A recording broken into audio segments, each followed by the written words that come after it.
Hello, welcome back. This is lesson 116. Pat yourself on the back if you're still doing one every day. That is awesome. So let's jump in. There is a super hard one in the middle of this, but the first one's not too bad. Number 1 says, the sum of two numbers is 34. The difference is 10.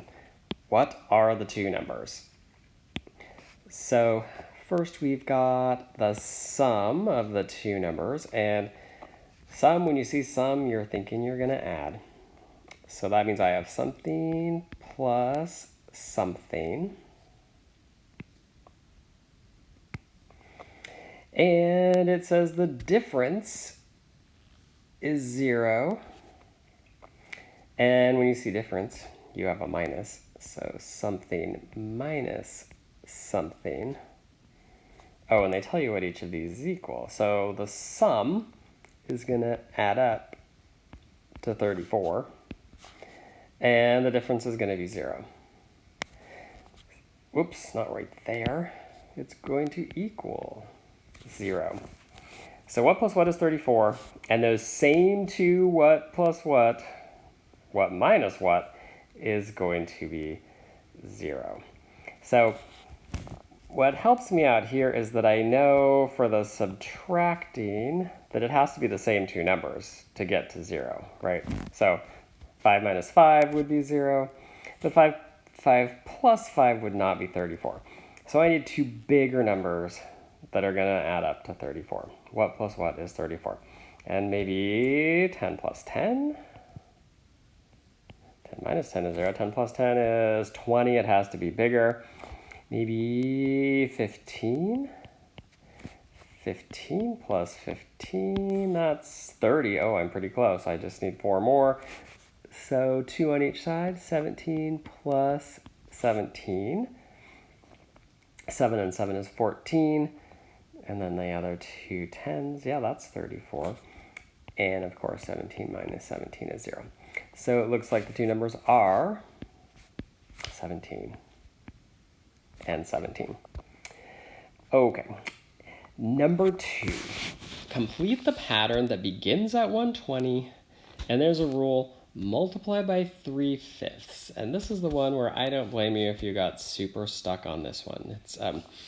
It's pretty hard, really. And if we were doing this in class, this would be one that we said, go ahead and skip number 2. We'll discuss it together. So if you didn't quite get this one, don't feel bad. So multiply by 3/5. What this means is I've got 120, and to find the next number, I multiply by 3/5. We haven't done a lot of multiplying, especially with bigger numbers like this. But if you recall, we can think of 120 as 120 over 1. And we just multiply the numerators and multiply the denominators. Unlike addition, where the denominator stays the same, we actually are multiplying 5 times 1, which is 5. And 3 times 120, let me see, 3 times 100 is 300, and 3 times 20 is 60. So this would be 360. And then if you'll recall again that 360 divided by 5 means, 360 over 5 means 360 divided by 5. So we have got to do 5 divided into 360. How many 5s are in 360? I'm looking at a 36 and thinking 5 times 7 is 35. But I've got this 0, so I'm going to go 70. Subtract that, only 10 left. Oh, that's nice. Only 2 more. So 72. Our next number would be 72. And after this, it gets significantly harder. I'm going to come back to this. I'll do it at the end for those of you who are diehard math fans. If this is already kind of blowing your mind, the 3/5 times 120, let's just save that for another day. So moving on to number 3. Which number is a factor of 26, 52, and 91? Factor. So the word factor means what times what. So we are looking for one of these numbers over here that can be in the something times something and come out to all three of these numbers. So one of these numbers times something could be 26. It could also be times by something else to get 52 and even 91. So 4 times 6 is 24. 4 is not going to get us to 26, so it cannot be 4.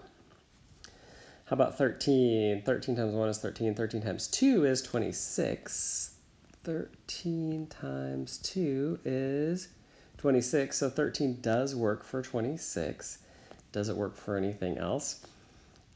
You know, when I see that 26, it reminds me that 26 and 26 end up being 52, which means that 13 times 4 equals 52, so 13's looking good so far. Does 13 times something equal 91? Well, let me see.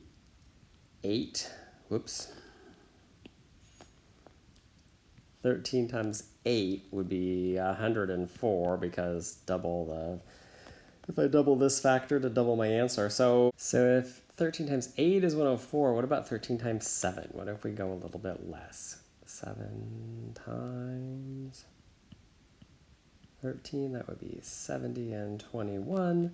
That does add up to 91. So we just worked out that 13 can be a factor of 26, because 13 times 2. It can be a factor of 52, because 13 times 4. And it can be a factor of 91, because 13 times 7 was, 91. We know 2's not going to work. And 7 and 9, I think we found our one. So let's move down to number 4. Number 4, we have to arrange the numbers in order from greatest to least. And the problem we have here is that we've got fractions and we've got decimals. So to make these easier to compare, let's change these two fractions into decimals. And the secret to making a fraction in a decimal is that all decimals have 10 or 100 or 1,000, some power of 10 in the denominator. So if we take 6 and 5/25 and we make an equivalent fraction that has 10 or 100 in our denominator here, we can make this work. I know that there are 4 quarters and a dollar. So if I do 4 over 4, that would give me 6 and 20 hundredths, which helps me know that 6.20 is the same as 6 and 5/25. Let's do the same thing over here with 6 and 4/5. 6 and 4/5. Again, if I can make this 5 here be an equivalent fraction with 10 or 100 in the denominator, decimal will be easier. So if I do 2 over 2, that would be 6 and 8/10, which equals 6.8. And if you recall, 6 and 8/10 is the same as 6 and 80 hundredths. So this is 6 and 80 hundredths. Now I can pretty clearly see greatest to least. It looks like the 6 and 80 hundredths is the greatest. And next we've got 6 and 55 hundredths, then 6 and 45 hundredths, and last is 6 and 20 hundredths. Okay, finally, number 5. Obafemi has 2 gallons of blue Gatorade. Okay, I'm going to underline that blue. 2 gallons of blue Gatorade. He's got 3 quarts of yellow Gatorade. He's got 4 pints of red Gatorade. and 5 cups of green Gatorade. And we have to get, in the end, to total cups. How many total cups does he have? So I've got to figure out the total cups. And I paused the video and drew myself over here, the land of G, to remind myself how much is in everything. So if you'll recall the land of G, there's the 4 quarts, which I think were queens, the P's were all princes or princesses, and the C's were all cats. So every quart has 2 pints, every pint has 2 cups, and every gallon has 4 quarts. So let's just take this one thing at a time. So we got 2 gallons, and we need to go to cups. So how many cups are in a gallon? If I look over here, I see 2 cups for each pint, and a total of 4 cups for each quart, and altogether it looks like 16 cups in a gallon.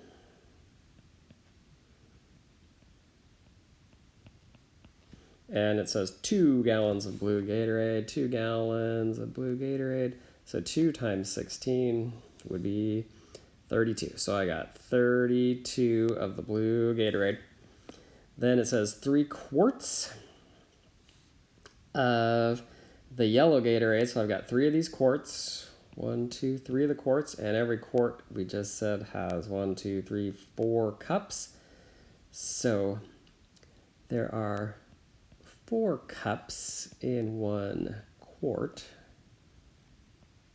And we've got 3 quarts, so 3 quarts times 4 cups tells me 12 cups of yellow Gatorade. 4 pints of the red Gatorade, and we look over at our drawing and we see that there's 2 cups for every pint.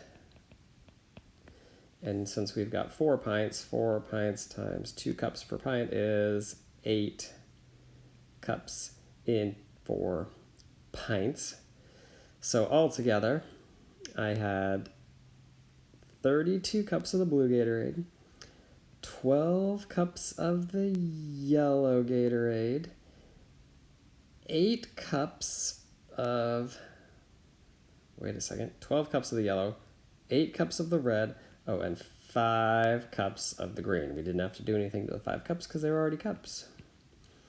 Okay, so I've got 8, 9, 10, that's 17, 3, 4, 5. I think we have 57 cups. 57 cups of Gatorade all together. Okay, that's it. You're done, unless you really want to see the rest of number 2. If you want to see the rest of number 2, you can keep going. Otherwise, feel free to sign off right now.